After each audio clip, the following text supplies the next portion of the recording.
Alright, first and foremost, we give all praise, honor, and glory to Yahweh, by Hashem Yahushua, by Hashem HaKakodash, double honors to the elders and apostles of the great millstone who rule well and who was worthy to be counted for double honors. And peace and salutation to you brothers out there pushing this truth wholeheartedly and sincerely and for love of the gospel.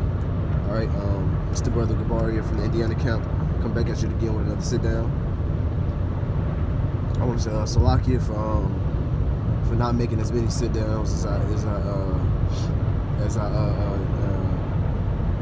this week, not making too many sit downs this week. I was feeling like I've been feeling really bad up under the weather. I'm not saying that as far as an excuse, but I've been feeling really my work hours hasn't been really how can I say cooperating with me. So my work hours plus my head cold and sore throat and fucking feeling up under the weather wasn't helping it no better. But even though through all that, I still got some type of head cold and a sore throat. But even though, we still got to push this word, we still got to push this word no matter what. All right.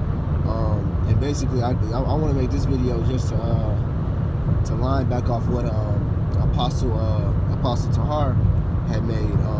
I can't think exactly what the name is at this moment, but it's basically talking about how Jake is never gonna exceed past the so-called white man, man. All right, until Yahweh Shah comes back, man. All right, because I made a video about I think it was about a year ago about how through the spirit power of Yahweh Shah, a little while I'm gonna go back into it, probably in the morning or tomorrow or something. But it was talking about it talks about how does white people benefit off slavery, and they were talking, and then I just thought about that sit down I made back when Apostle Tahar said that he compared Esau and the other nations running in a mile in a marathon race, and Esau's 20 miles ahead of us already. So we got like if you really look at it, as far as like that's a beautiful example. It actually in the article that and if I find a video, I'm gonna go back into the article. But within the article that it said how do all white people benefit off slavery. Now you got majority of white people saying, "Oh, that was my ancestors. I didn't do that. I never had to own a slave. I never did." Yes, technically you're wrong, because that was you in a past life. You just don't remember, But if you want to look at it right now, you're still benefit off of slavery. Why? Because you have certain benefits that I don't have, man. You have certain things that that's hindering me from getting them. So-called white people, they have family. They have their fathers are able to pass down money to their children, and so forth and so forth. It's basically like saying that let's say two fathers, two fathers were basically giving their children money, and one father was more richer than another father. Matter of fact, the one father worked for the richer father. The poor father worked for the richer father. And when both fathers died, the father left down their inheritance to his son. So who's gonna have more money? Of course, the richer son. He's gonna have way much money than the poor son, man. The poor son's gonna have some money to sustain himself. But eventually, the poor son is not gonna have nothing to give to his child, or so far down the line.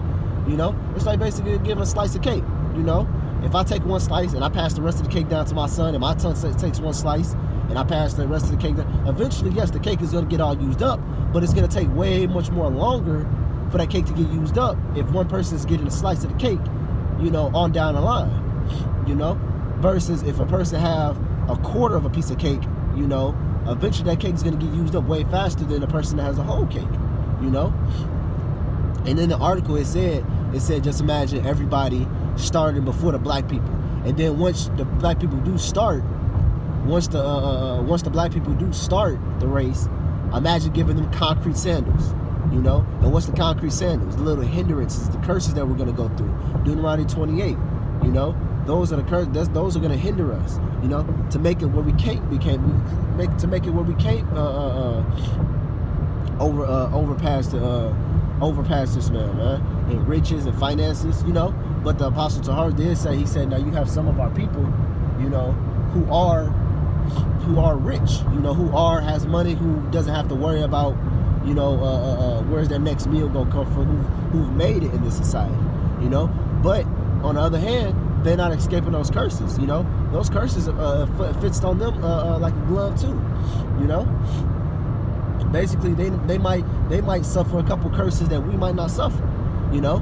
To be honest, really, the rich people, they might not suffer financially, but they suffer really, really heavy spiritually and physically. Because guess what? In order for you to do something, in order for you to get money, you gotta get popped up the ass, or drink blood, or eat some shit or something. You gotta do some vile, some bogus shit to get that type of money.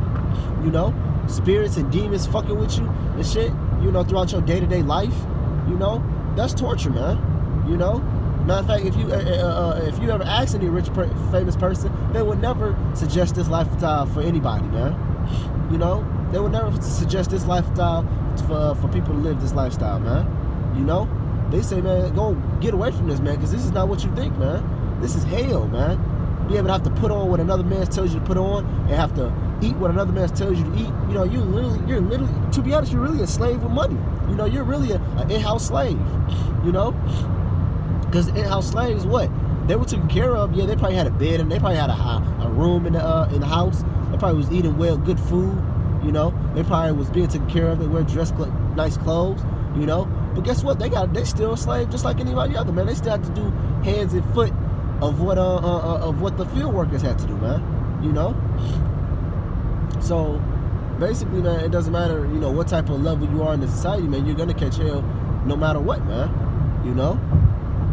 Why? Because we got the curses upon us, man. And Esau has such a far advantage above us, man. Not only Esau, the other nations as well, man. They're so far ahead of us where it's impossible for us to catch up, man. You know. But I basically, you know, this is just a little rant. I don't want to make this too long because I don't like to make rant videos too long, not talking about the scriptures. But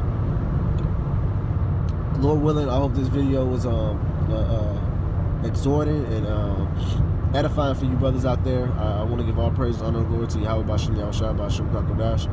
Double honors to the elders and apostles of Great Millstone who rule well and was ready to be counted for double honors. And peace and taste to these brothers out there pushing the truth wholeheartedly and sincerely and for the love of the gospel. Alright? And before I end it off, let me say this, man. For you guys out there that's putting GMS in front of your name, just trying to sneak in unawares, man, and not actually go through like everybody else going through. You know, which I'm talking about, standing on the other side, getting with the camp, standing on the other side, proving yourself to be a faithful man of Yahweh Bashim Yahushua. And man, if you're not going that straight and narrow, if you're not going that straight and narrow, man, hey man, you're not in GMS, all right? So stop just watching the apostles, putting GMS on your name, and then teaching some bug out ass doctrine, man. Because I ain't gonna say majority. Every single one of you guys, man, out there that's putting GMS on your name and not adhering to the wholesome word of Yahweh Bashim Yahushua, man. Most of you guys are demons, man. You know, all of you guys are demons, man, because y'all got to come up with some waivers ass doctrine, man. Like the guy GMS Perfection, or that one guy where it says holy, I don't know his name right now, but it says holy something. Yes, you guys give all praise to Yahweh Bashim Yahushua. Yes, you guys give double honors to the elders, apostles of Great Millstone. But shit, listen to y'all doctrine, man. Y'all talking about what? The mark of beast is sin, you know, making a 5-minute video. Well, I ain't saying there's nothing. It's like there's nothing wrong with making a 5-minute video, but it's just y'all coming about it the wrong way, you know. Motherfuckers eating a big slice of pizza and drinking 2-liter pops in the camera and shit. But y'all doing it. Y'all doing this. Y'all basically trying to monetize. Not monetize, monitoring the truth, man. The truth is not. The truth don't need you to be. Truth don't need you to modernize it, man. To make it modern, like, oh well, shit. I'm gonna add a little twist to it. You know, I'm gonna make it more modern. I'm gonna say more modern words, and I'm gonna do this. The truth don't need you to do that, man. You know, the truth going to evolve and advance on its own, man. Because these are the words of Yahweh Bashim Yahushua, like living water, man. You know, the living water constantly keeps flowing, man. All right. But yeah, man, I'm gonna end it off at that, man. Hey, brother Shay, shalom.